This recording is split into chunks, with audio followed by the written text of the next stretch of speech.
آج 19واں روزہ ہے اور کل کے روزے کے بعد رمضان کا آخری عشرہ شروع ہو جائے گا،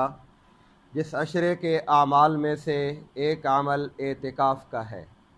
اعتکاف کا عمل اللہ تبارک و تعالی کو بہت زیادہ محبوب ہے۔ شب قدر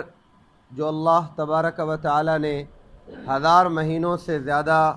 جس کی عبادت کو افضل قرار دیا، اس کو پانے کا سب سے آسان طریقہ وہ اعتکاف ہے کہ اعتکاف میں بیٹھنے والا بڑی آسانی کے ساتھ اس رات کی عبادت کو پا سکتا ہے، اس رات کی دعا کو پا سکتا ہے، اس رات کی مغفرت کو بڑی آسانی کے ساتھ حاصل کر سکتا ہے۔ اس کے علاوہ بھی آپ صلی اللہ علیہ وسلم نے اس اعتکاف کے بڑے فضائل بیان فرمائے ہیں۔ آپ نے فرمایا المعتکف یعتکف الذنوب کلھا، کہ معتکف اعتکاف میں بیٹھنے والا ہر قسم کے گناہ سے بچا رہتا ہے۔ شیطان، چونکہ مسجدیں سب سے محفوظ قلعے ہیں مسلمان کے لیے، تو شیطان ان کو جس طرح باہر گمراہ کر سکتا ہے، مسجد کے اندر گمراہ نہیں کر سکتا۔ مسجد میں بیٹھے رہنے سے کئی قسم کے گناہوں سے بچ جاتے ہیں، اور اللہ تبارک و تعالی ان کی توبہ پر، ان کی مغفرت مانگنے پر ان کے سارے گناہوں کو معاف فرما دیتے ہیں۔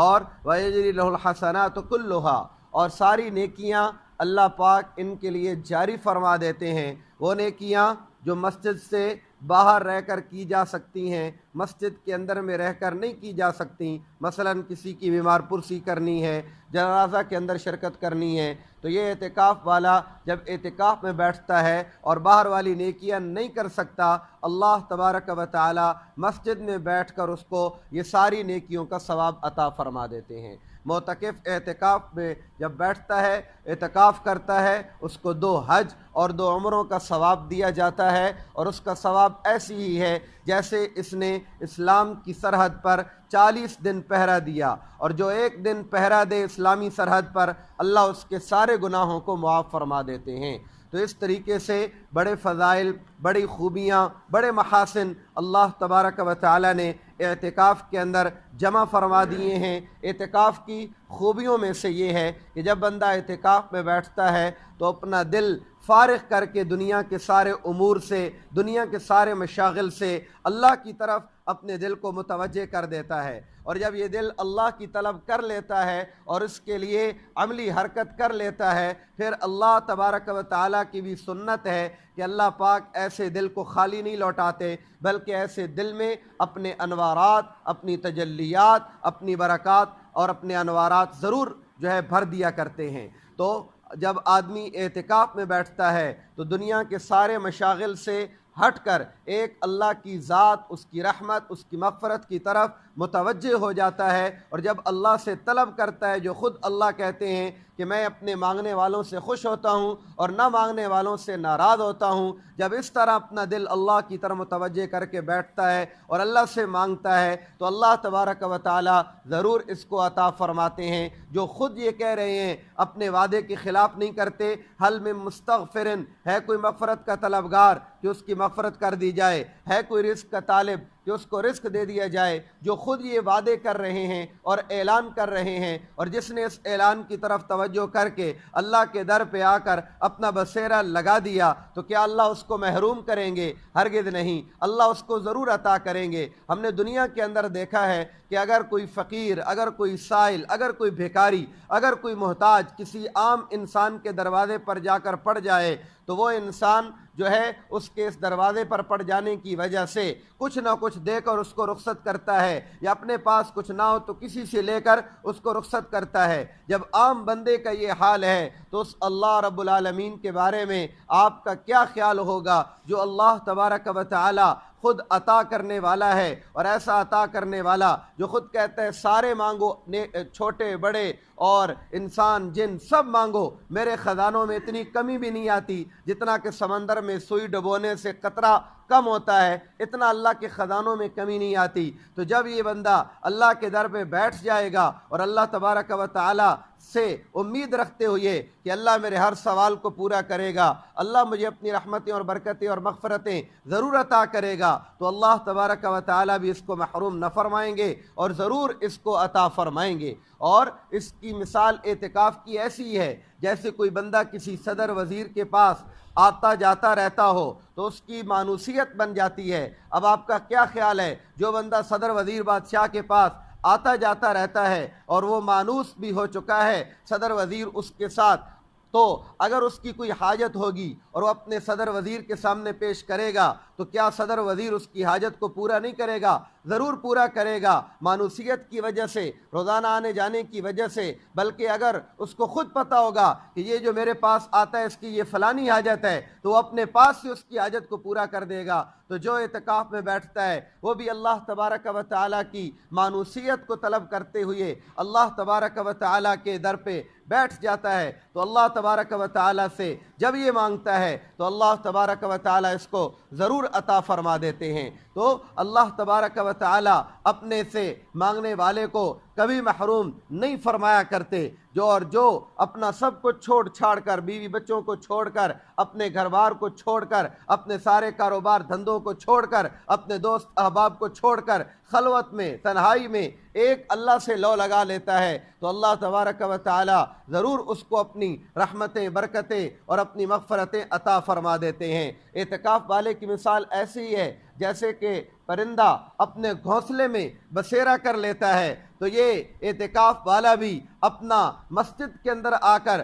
بسیرا کر لیتا ہے، اور جب مسجد کے اندر بسیرا کر لیتا ہے تو مسجد کے ساتھ اس کا ایسا ہی تعلق ہوتا ہے جس طرح کہ آپ صلی اللہ علیہ وسلم نے فرمایا کہ مومن مسجد میں ایسی سیراب رہتا ہے، خوش رہتا ہے جیسے کہ مچھلی پانی کے اندر سیراب رہتی ہے اور خوش رہتی ہے۔ تو یہ فضائل، یہ فوائد اللہ تبارک و تعالی اعتکاف والے کو عطا فرما دیتے ہیں۔ اسی طریقے سے ایک اور فضیلت کہ کل قیامت کے دن اللہ تبارک و تعالی ان لوگوں کو جن کا دل مسجد میں اٹکا ہوا ہوگا اپنے عرش کے سائے تلے جگہ عطا فرمائیں گے۔ جب سخت گرمی کا عالم بپا ہوگا اور ہر ایک بندہ اپنے پسینے کے اندر غرق ہوگا، تو وہ شخص جس کا دل مسجد میں اٹکا رہتا ہے اور مسجد میں اپنے آپ کو خوش رکھتا ہے، اللہ تبارک و تعالی اپنے عرش کے سائے تلے جگہ عطا کریں گے۔ یہ 10 دن بیٹھے گا مسجد میں، دل اس کا مسجد کے ساتھ اٹکا ہوا، تو جو اور فوائد اور فضائل حاصل ہوں گے یہ فضیلت بھی اللہ پاک اس کو عطا فرما دیں گے۔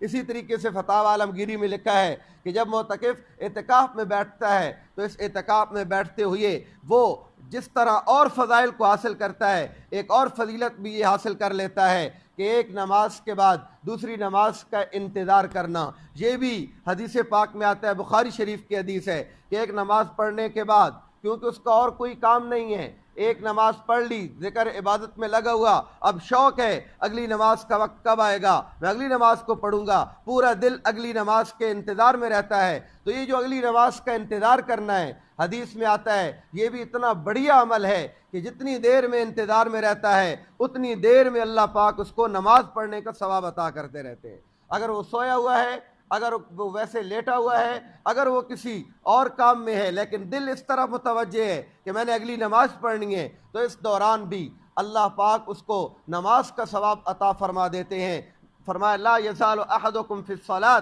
ما دامت الصلاۃ تحبسہ، تم میں سے ہر آدمی نماز کے اندر شمار ہوتا ہے جب تک نماز اس کو روک رکھے، یعنی وہ نماز کے انتظار میں رہے گا اتنا اس کو نماز کا ثواب ملتا رہے گا۔ اگر ہم دنیاوی پیمانوں کے اندر اس کو لے کر جائیں تو آپ اندازہ لگائیں کتنا ثواب اس کو ملتا ہے۔ عام طور پر اعتکاف جامع مسجد کے اندر ہوتا ہے اور جامع مسجد کے اندر ایک رکعت کا ثواب 500 رکعت کے برابر ہے، تو 4 فرضوں کا ثواب کتنا ہو جائے گا؟ 2000، اور اگر جماعت کے ساتھ وہ فرض پڑھے جائیں تو 27 گنا اس کا ثواب بڑھ جاتا ہے، تو اس اعتبار سے یہ ثواب بن جائے گا 54,000۔ پھر نماز رمضان کے اندر ہر فرض کو اللہ 70 گنا اور زیادہ بڑھا دیتے ہیں، تو اس طریقے سے 54,000 کو آپ 70 کے ساتھ ضرب دے دیں تو یہ تقریباً 37,80,000 بنتا ہے۔ یعنی معتکف جتنی دیر اعتکاف میں بیٹھا ہے ہر لمحہ اس کو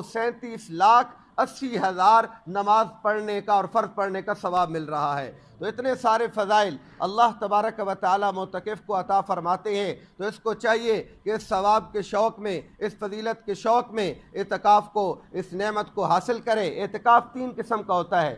ایک اعتکاف واجب ہوتا ہے، ایک اعتکاف سنت ہوتا ہے، اور ایک اعتکاف مستحب یا نفل ہوتا ہے۔ واجب اعتکاف وہ ہوتا ہے کہ بندہ کوئی منت مان لے کہ میرا یہ کام ہو گیا تو میں اتنے دن کا اعتکاف کروں گا۔ یہ اعتکاف نظر کا یا منت کا اعتکاف ہوتا ہے، یہ اعتکاف وہ کام ہو جائے تو واجب ہو جاتا ہے۔ دوسرا اعتکاف سنت ہے، سنت مؤکدہ، جو آخری عشرے میں کیا جاتا ہے۔ محلے میں سے اگر کوئی ایک بھی نہ بیٹھے تو سارا محلہ گناہگار ہوتا ہے۔ یہ اعتکاف سنت مؤکدہ ہے، اور اس اعتکاف کو آپ صلی اللہ تعالی علیہ وسلم نے ساری زندگی جو عمل میں لایا۔ تیسرا اعتکاف اعتکاف مستحب یا نفل ہے، اور وہ اعتکاف اس کے لیے روزہ شرط نہیں ہے، اس کے لیے کوئی وقت شرط نہیں ہے، بلکہ جب بھی مسجد میں آئے نیت کر لے کہ میں اعتکاف کی نیت کرتا ہوں تو وہ اس وقت نفلی اعتکاف کا ثواب پا سکتا ہے۔ اللہ سے دعا ہے اللہ تبارک و تعالی ہم کو ہر ایک عمل شوق اور رغبت کے ساتھ کرنے کی توفیق نصیب فرمائے۔